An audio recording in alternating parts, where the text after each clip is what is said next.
we've got a powerhouse guest who's been rewriting the real estate scaling playbook. Meet Jessica Nieto. And I'm ready to have some fun with you. You good with it? I'm ready, Mike. Yeah, I'm so glad you Let's get this dive. podcast together. It's an awesome platform for you to be bringing all your relationships and peeps on here to share. So multiplying your impact as usual.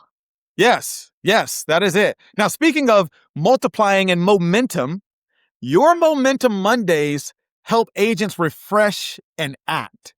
Why is community accountability such a powerful leverage tool? So accountability within community, I think that's probably because there's so much energy that happens, right? And so in order to get some momentum, it's like you need like blunt force sometimes. And I think sometimes like in this virtual world that we're in with so many people feeling a little bit lonely, I'm on an island, the quickest, fastest way to get into motion is to get around some positive energy and just get that like jolt, like some type of ignition so that you can get into motion. And then once you're into motion, you're making mistakes and you're on your way. But yeah, so through community, what I love, and I mean, where I've really grown as an entrepreneur is sort of going from that hustle mentality into leverage mode was through getting into rooms with other people, right? And being in Yes. community with others. That's how I first learned about entrepreneurship. When I first heard about real estate agents, I never wanted to be one because I was working in an office with a lot of real estate professionals and they were all waiting for their check and most of them were broke. And I thought, that doesn't seem like something that I want to do. I never considered being a real estate agent. Being at EXP takes you outside of that box. And so what was so fascinating to me is if you get around the right people and you get into those rooms, you hear about these things that you haven't been exposed to. And for me, that was entrepreneurship before EXP, but it's just been like a multiplier, right? And so community should be like a mirror to you. So that's what we try to create in our communities. And what you create, Mike, is just getting people together and saying like, don't look at my success like, oh, I could never get there. Be careful how you define other people's success. Because when I see success, I see you've got some gems. And if I can create conversation with you or find a way to add value to you, find a way to build a relationship with you or just add value, somehow there's going to be some reciprocity at some point. And some people might think, well, that's selfish. But the truth of it is, that's the game. It's like the universal law that goes back to the biblical principle of it's better to give than to receive, right? And so if you step into these places and you're like, I just want to give, I just want to be a small part in your big success. And if you create that vibe and that's what you attract, then I would say your vibe attracts your tribe. Like I was talking to Ed Kaminsky a couple weeks back. And I was telling Ed he's like, tell me your story. So I'm telling my story.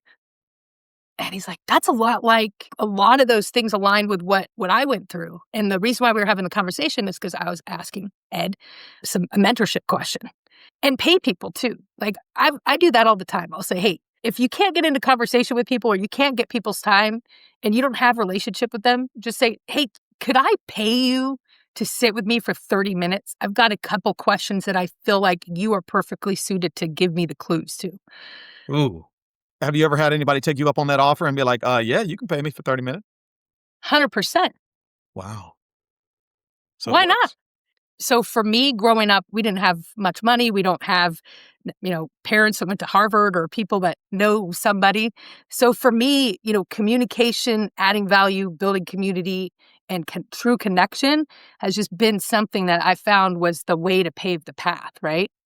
And so if you're afraid to be in conversation with someone, I always say that conversation that you're avoiding is leverage that you're losing to get farther faster to where you want to go and who you want to become.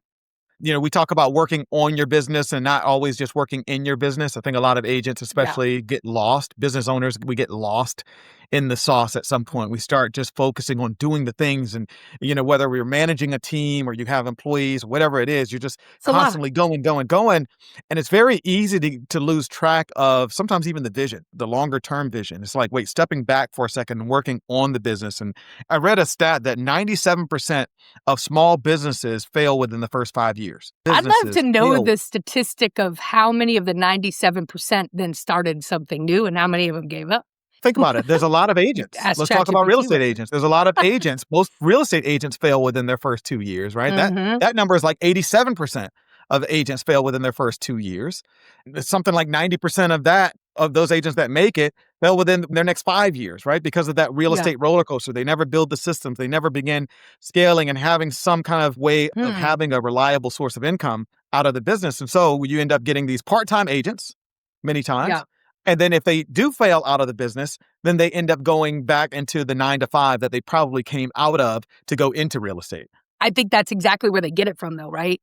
So for me, same thing. Like, you either have an entrepreneurial spirit, I think everyone does, but everyone else has a different relation with the fear that they have about giving up the control or the consistent paycheck, if you just want to put it straight, right? And so you have people coming in and they're like, I'm free.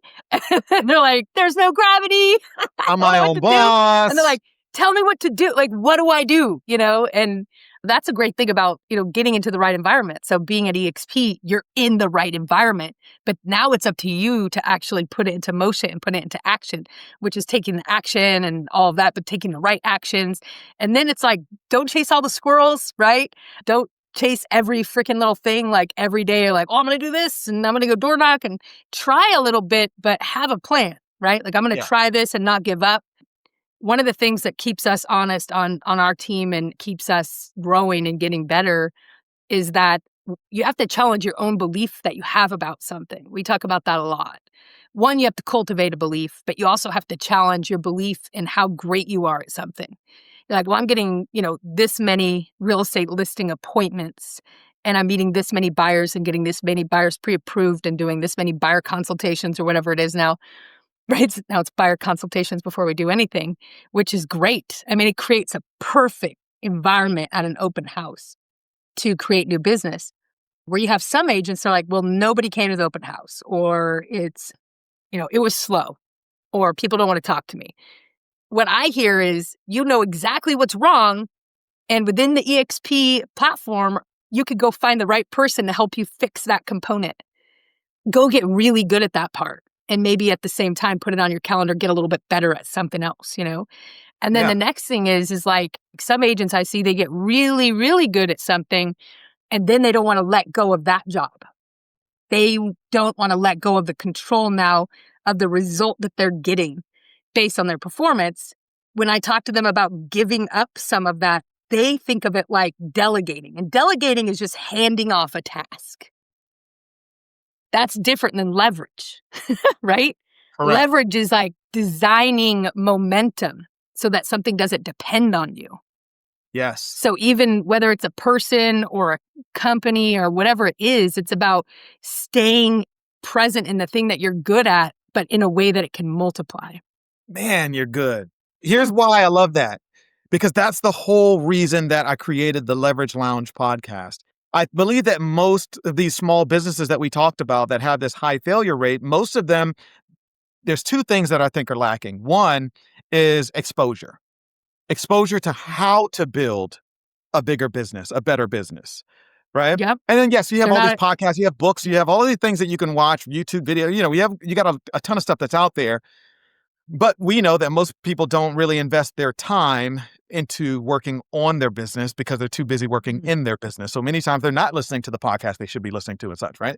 And then you have those who listen to the podcast, they go to the conferences and they sit in the meetings and they take the notes, but they lack the second thing, which is execution.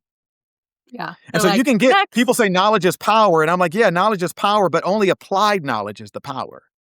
You can delegate things that are in your business. Let's say you're working in your business and you're tearing your hair out and you're like, I need somebody else to do this for me, right? And so you can delegate those tasks out, but it doesn't mean that you're necessarily using leverage because, like you mentioned, leverage is building a business that you can sometime at some point step away from.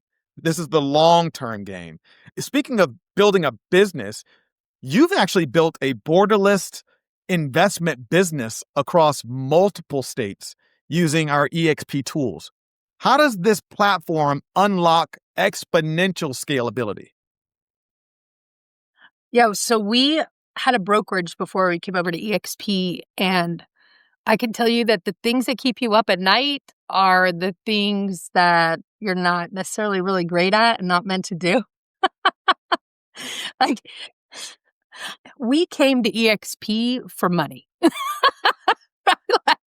like, that's not why I For stayed money? at EXP. Yeah, money. Like just to like have more of my time back from doing all the things that you don't like.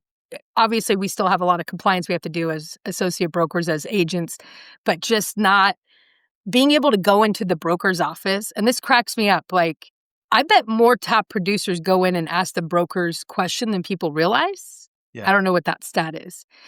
I go in and talk to the broker all the time because rather than sitting for 6 hours and trying to, figure like a little problem challenge out, even if I feel I know the answer, rather than going and talking to an attorney, I could go and talk to one of the brokers first, get their opinion on it, kind of run by what my strategy is, and then get some buy-in from them. Yeah. Or maybe a new idea. So that's one, is just having that partnership. I think that knowledge is like a huge power because it's if you use it, right? So that's one example. I would say two is the scalability of technology and offering tech and tools to agents to attract them to the company or to your team or to retain them on your team is huge. But three is just the things that we're exposed to in terms of the knowledge that we don't have to go out and learn everything. We could just kind of show up and it's packaged up. So you're condensing that time. But four, I would say, is the number one for me, which is community. And like every time you have one of those conversations with someone that you would have to build like relationship with, I can pick up the phone and say, hey, it's Jessica Nieto with EXP to another EXP agent. And typically, like immediately, they're going to say, hey, what's up? Yeah. It's Yeah. like, hey, I saw you're doing, 100 open houses a year, whatever. And I just wondered if you could share with me or if you could come on and share with my group, like what those things are or whatnot. How does the EXP platform specifically unlock exponential scalability, and how has it worked for you? One has been our brokerage ops team. They're just so knowledgeable and they're so brilliant, and they do a lot of the stuff that we just don't have to spend the time on as brokerage owners or, large teams at other brokerages. So that's been fantastic. But number two, I would say is tools. CRM of choice has been a game changer for us, being able to choose the CRM that you're working with and have that be in your toolbox. I tell every agent that comes on new to EXP, like, do not buy anything. So do not subscribe to anything until you figure out if you could just use an EXP tool instead that's provided to you. Scalability is all also about profit, right? And so when you can keep the machine lean and mean, Yeah. agents are happier. A lot of times the reason why agents need to make more money is because they're spending a certain amount of money. And so when you can help them reduce that friction of cost, it gives them a little bit of breathing room. I know that sounds like it's not a theory, like it literally is game changing for people when they look at it and they're like, well, yeah, I'm spending $600 to $800 a month on my real estate business costs. Like, Yeah. why? Expenses are great, but at the same time, if you could spend less, then you don't, so, And then there's the so that's been multiplying effect of that, right? Because you Mhm. start talking to a team leader who's carrying the expense, or an independent broker who's carrying the expense of all of their agents. Right now, it's not Yeah, just their business that they're having to, invest in. They're you investing can't into the compete, business of each and every one of these agents. So multiply right? that number, whatever it was personally, times 10 or 15 or 50. And It's if that crazy. expense goes away, it's a game changer.